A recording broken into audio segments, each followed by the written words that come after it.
chama Marilu Cabanhas. Bom dia, Marilu.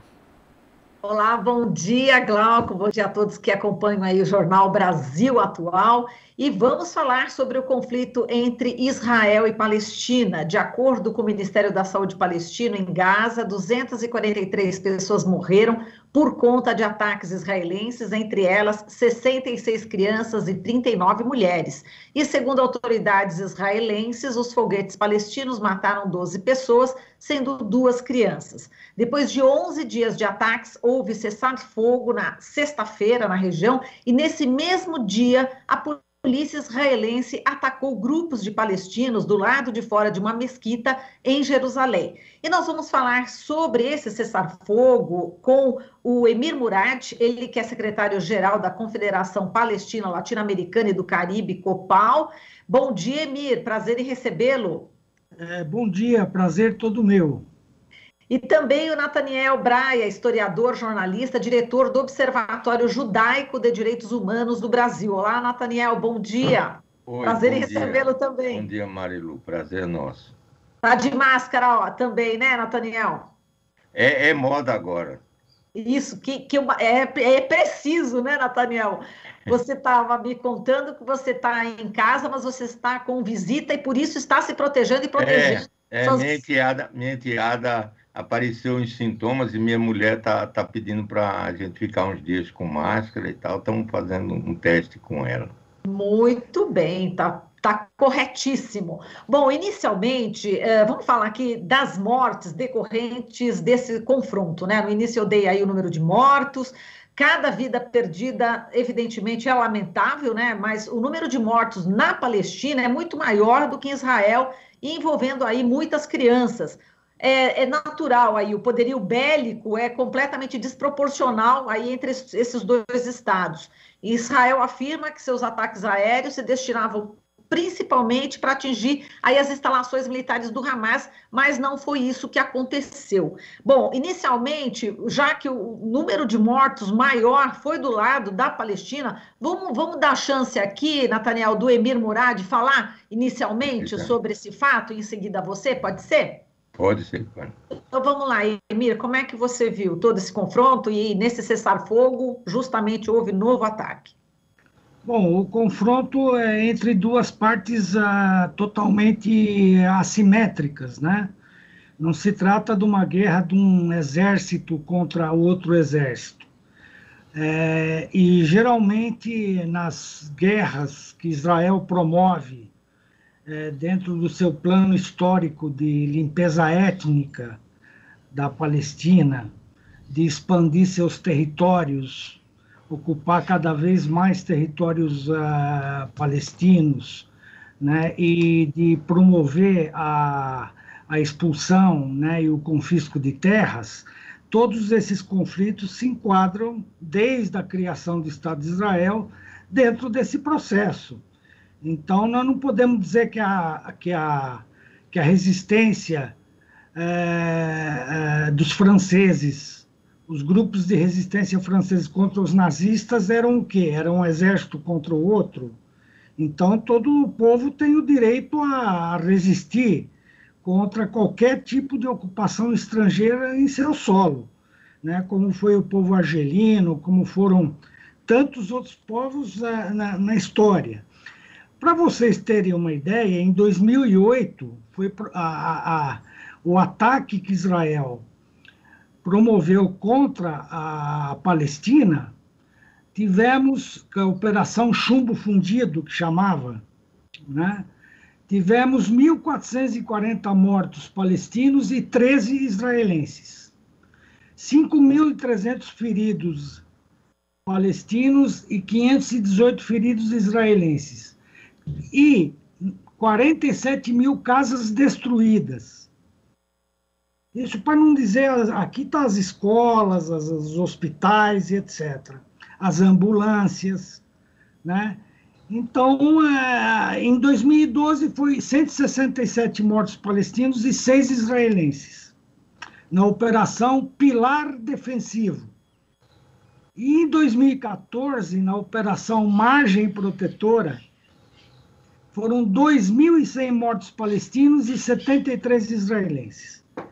Ou seja, essa conversa que Israel tem o direito a se defender é a versão, a narrativa israelense, né, de uma coisa que não é fato, né, que muitas vezes a mídia tradicional, a mídia que se alinha aos interesses geopolíticos dos Estados Unidos e de Israel, ela coloca essa narrativa, que é uma disputa de territórios, que não é disputa de territórios.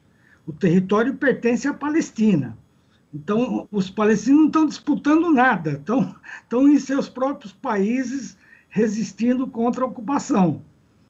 Né? Que é um conflito, a guerra de Gaza. Não é guerra de Gaza, é um massacre. Isso aí não é uma guerra.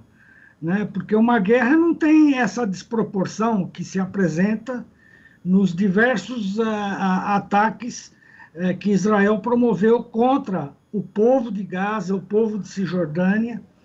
Então, é isso que é preciso ficar claro. Não é um conflito entre duas partes iguais. Nathaniel, você concorda? O que você observa em relação ao que o Emir acabou de falar, que, enfim, essa justificativa, né, de que Israel esteja se defendendo, enfim, você considera também o massacre na faixa de Gaza, o que ocorre também na Cisjordânia? Como é que você viu esse último conflito e todo esse histórico também? Bom, o que o Emir falou é incontestável. O quadro que ele deu é incontestável. Eu queria acrescentar algumas coisas sobre o que aconteceu nesse momento, nesse caso. A primeira coisa é que o que precedeu esse confronto atual? Precedeu todo um processo que se agudizou agora com os ataques aos manifestantes nas cercanias da Mesquita Al-Aqsa. Na verdade, foi feita uma série de provocações para poder levar ao confronto. Esse confronto, eu nem vou falar dos anteriores, mas esse foi intencional. Netanyahu estava se formando uma grande frente, uma grande unidade nacional lá em Israel para tirar o Netanyahu. Netanyahu ia ser levado para o tribunal e provavelmente para a prisão. O que ainda blinda ele é o cargo de primeiro-ministro. Aí ele fez toda essa provocação e praticamente obrigou o Hamas a contra-atacar. O que ele fez? Ele, antes desse ataque que ficou conhecido, os 4.000 foguetes que mataram 12 israelenses, cuja morte eu lamento, mas esses ataques foram precedidos por um ataque que matou 3 comandantes do Hamas. É aquele negócio, se eles não tivessem respondido, ia haver novo ataque até que eles respondessem. E o Netanyahu foi para o centro das operações para dizer um recado para os israelenses de que ele é que é capaz de garantir a tranquilidade, de garantir a soberania de Israel, vamos dizer, de garantir a segurança de Israel. Então, a provocação teve endereço certo, né? Ele, quando começou a tensão lá, e que cobraram dele essa questão de querer despejar as famílias em Sheikh Jarrah, né? Que estão tentando despejar famílias que estão lá desde 1948, já refugiados palestinos desde a implantação de Israel. Quando disseram isso, ele disse, não, nós vamos continuar construindo casas e assentamentos judaicos nos territórios palestinos. Então, é uma tensão que é provocada, né? Sim. Agora, o Benjamin Netanyahu, ele está, enfim, nesse momento, o Israel está sendo, nesse momento, dado como um país exemplo que vacinou a população de uma forma rápida. Eu queria que você comentasse também a respeito disso e dessa, enfim, essa não concordância de boa parte dos israelenses em relação ao que aconteceu agora com esse conflito, né? Existem aí essas duas informações, você está trazendo, né, enfim, que o Benjamin Netanyahu realmente provocou, e a população já não aguenta mais, a população de Israel não aguenta mais isso, Netanyahu? Bom, a primeira coisa é que a campanha de vacinação israelense foi exemplar. Realmente, os israelenses conseguiram, foram um dos primeiros países do mundo, pela vacinação, a conseguir sair da crise da pandemia. O que, aliás, é uma diferença entre a seriedade que o governo israelense teve com relação a seus cidadãos e o que está acontecendo no Brasil. Inclusive, foi a mesma vacina. Netanyahu correu, quer dizer, o governo israelense correu e trouxe a vacina da Pfizer, que vacinou a população israelense. No entanto, num gesto absurdo de desumanidade, ele não ofereceu, quando é o país que tem mais recursos, mais condição, não ofereceu vacina para os palestinos, apesar do mundo inteiro solicitar que ele o fizesse.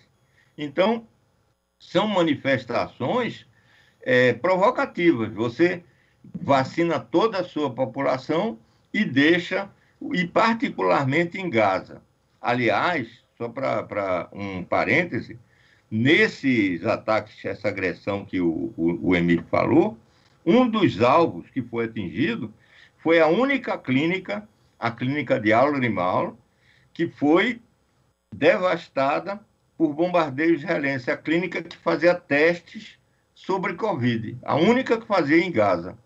Então, a estrutura hospitalar foi uma das agredidas, até a sede do Médicos Sem Fronteira, para você ter uma ideia. Então, de um lado, é muito bonito ele vacinar os israelenses, e isso é inegável, e de outro lado, agredir e destruir a infraestrutura hospitalar de um povo que já está sob bloqueio, sem os instrumentos médicos para lidar com a crise dessa. Ainda mais, quer dizer, eu acho que esse termo da pandemia é mais importante para entender o conflito. Se houvesse um mínimo de relação humana, de visão, de olhar humano para o lado palestino, você não ia deixar isso acontecer, e ainda mais bombardear clínicas e hospitais de Gaza, quando aquela população não tem nada a ver com isso. E, Emir, exato. Emir, como é que você também analisa, né, o fato de israelenses, enfim, pessoas que são da comunidade, né, judaica, defenderem exatamente a Palestina, como o Netanyahu está fazendo nesse momento, né? Então, não é unanimidade, sem dúvida alguma, o Benjamin Netanyahu estava aí realmente sob risco, né? Sob risco, e aí ele tomou essa atitude provocativa, como disse o Netanyahu. Então, Emir, na comunidade judaica, na comunidade israelense, não é unanimidade essa guerra, né? Não é unanimidade esse conflito que parece eterno, né? Olha, a OLP, Organização para a Libertação da Palestina, que é o único e legítimo representante do povo palestino dentro da Palestina e fora, que é reconhecida no mundo inteiro pela ONU, e hoje tem mais de 140 embaixadas do Estado da Palestina, que é o Estado observador da ONU. Né? Não é um Estado de pleno direito, mas é um Estado observador. E desde a fundação da OLP, em 69, né, sempre se entendeu que há uma diferença entre judaísmo e sionismo. Ser anti-sionista não quer dizer ser anti-judeu. Né? E muitos israelenses entendem que sem a segurança dos palestinos, que sem o Estado palestino laico, independente e democrático, não haverá segurança para Israel e nem para os israelenses. Então, a paz se constrói dessa maneira. Tem que ter esse conceito, esse entendimento. E Eu conheço Braia de década, há mais de 30 anos, né? E conheço vários judeus e vários árabes que conversam, que dialogam, justamente porque a libertação de um povo não se dá à custa da prisão do outro, né? E é essa compreensão que eu acredito que é essa base que pode nos levar à paz, porque eu sou brasileiro da religião tal, o Braia, o outro, você, Marilu, tem a sua religião, mas nós somos brasileiros, e cada um é um voto, e temos os mesmos deveres e direitos perante a Constituição. Então é assim, né? Nós não podemos, porque Israel se declarou um Estado judeu há pouco tempo atrás, e como é que ficam os árabes israelenses, que são os palestinos, que não foram expulsos em 48 e que permaneceram em Israel? Então, eu entendo que não é um conflito religioso, nós não podemos encarar isso como um conflito religioso. A religião é usada para manipular mentes e corações, né? Mas por trás da religião existe todo um projeto geopolítico de colonização e ocupação da Palestina, né? E fazer o que estão fazendo com o povo palestino, porque para expandir território, né, você precisa ou matar ou expulsar. O território palestino está cada vez menor, né, Emir? Você vê na divisão, na partilha da ONU em 47, eram 40, veja bem, 43% da partilha em 47 era designada ao Estado palestino e 57% ao Estado judeu, sendo que a população judaica em toda a Palestina era apenas de 6%.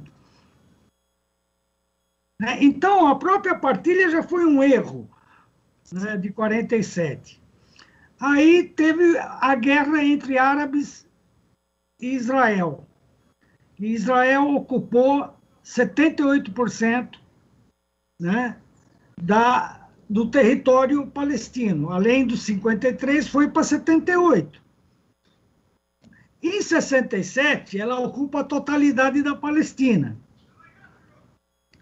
né? Depois teve a devolução do Sinai para o Egito, as colinas de Golã da Síria continuam ocupadas, alguns territórios no sul do Líbano continuam ocupados, né? E a Cisjordânia, a faixa de Gaza e Jerusalém Oriental, né, que, mesmo sobre a Autoridade Nacional Palestina, administrativa, é uma autonomia administrativa, o que não exime Israel dos seus deveres como potência ocupante declarado na 4ª Convenção de Genebra.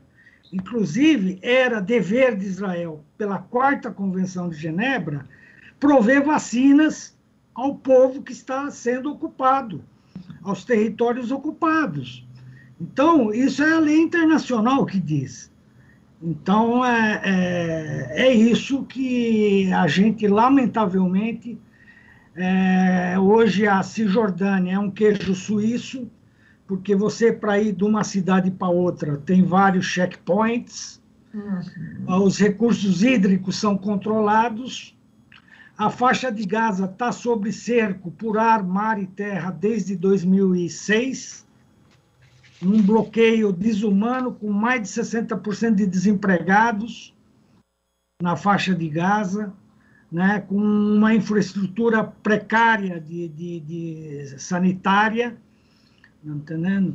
Então, é o drama humanitário. Hoje, a população refugiada maior do mundo, refugiada, é a população palestina, com mais de 5 milhões, acumulando desde 48 Sim. até os dias de hoje, né? Então, a questão palestina, ela como foi derrotado o apartheid sul-africano, por que o mundo se voltou contra o apartheid da sul-africano? Porque era um regime racista, um regime cruel, E esse é o apartheid israelense, tem que ser derrotado pelo conjunto das nações. Exato. Agora... Eu queria mas fale, Marilu. Não, eu só queria falar justamente sobre a comunidade internacional, sobre a ONU e os países desenvolvidos, entre aspas, né, em relação a esse conflito.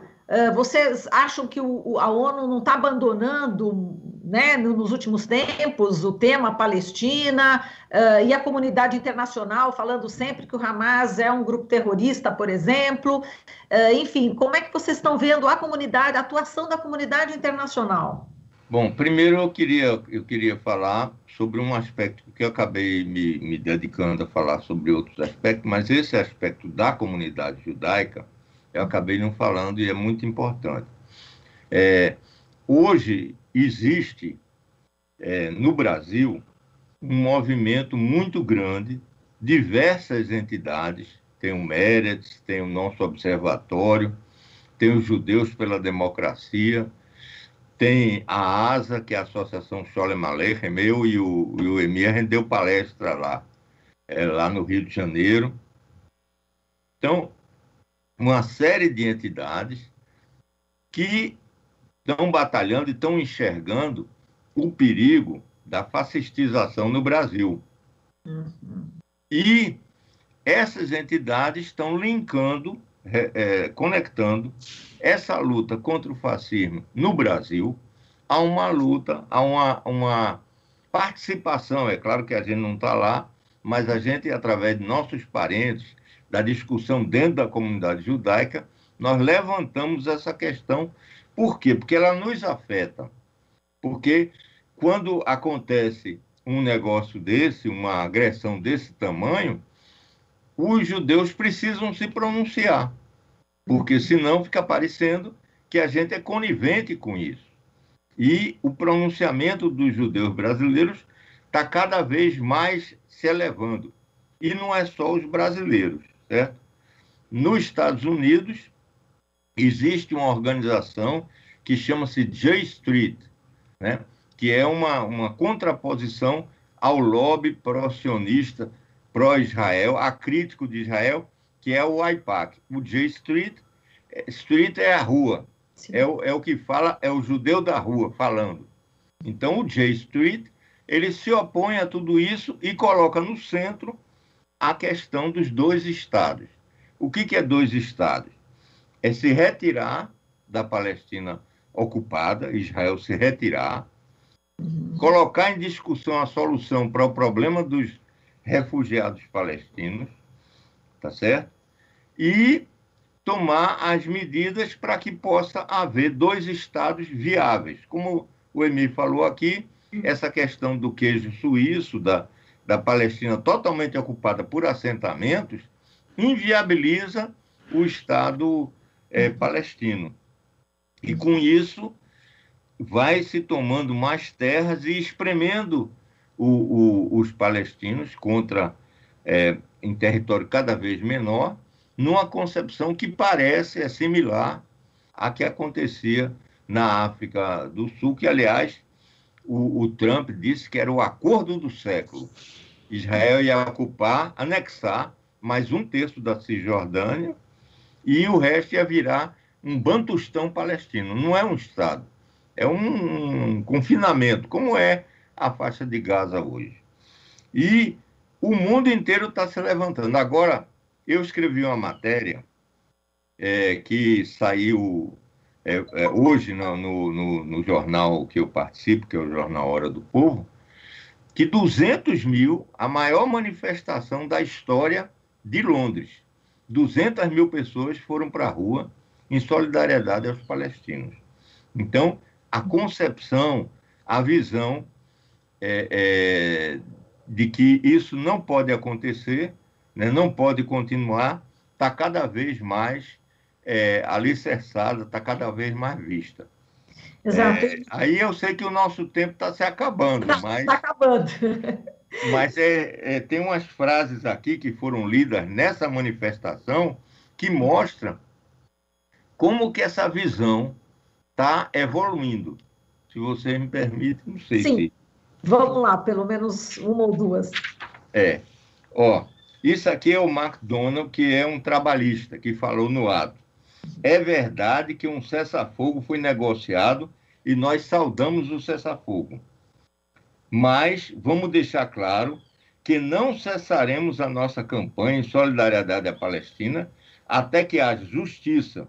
E sem justiça, Israel não tem como ter paz. Certo? Aí a líder trabalhista Liza Nandi também falou.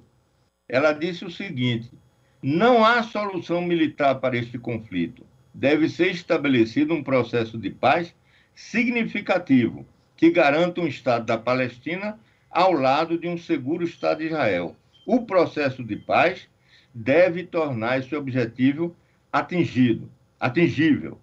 E a deputada Zara Sultana, que pelo nome deve ser de origem árabe, destacou o seguinte: a verdadeira paz flui da justiça, o que inclui um fim dos assentamentos ilegais, fim à ocupação de território palestino e do cerco a Gaza. Tudo bem. Nathaniel. Aí é o seguinte, um grupo palestino com os ingleses ocuparam uma fábrica na Inglaterra que produz peças para os drones usados na agressão a Gaza. Em Livorno, o Sindicato dos Portuários de Gênova, que domina a cidade de Livorno, bloqueou o carregamento de carros fabricados na Itália, blindados fabricados na Itália, ou ultimados na Itália, com direção a Israel durante o período do bombardeio. Então, isso aí que está acontecendo é muito bom, mas eu acho que ainda é muito pouco. Aliás, eu vou dizer ao Emil uma coisa que eu pensei pouco antes da reunião. Eu acho que a gente tem que retomar, de alguma forma, aquela ideia do Shalom Salam Paz. Eu sei que aquilo ali foi muito difícil, tinha as coisas boas, mas tinha as coisas dolorosas. E aí o Emil está um pouco mais velho, eu não sei se ele tem disposição para a gente retomar uma jornada dessa. Shalom, Salam, paz. Emil, enfim, você acredita que a comunidade internacional, enfim, o Nathaniel deu vários exemplos aí. Agora, os governantes, né, dessas nações, alguns governantes, você acha que precisavam se empenhar mais ainda em relação a esse conflito? Olha, na posição de secretário-geral da COPLAC, que é a entidade que representa a comunidade palestina na América Latina e Caribe. Então, temos diversos países na América Latina que têm embaixadas da Palestina. Né? A primeira foi em Cuba, em 74. Temos a embaixada oficial no Brasil, que se relaciona diretamente com Itamaraty.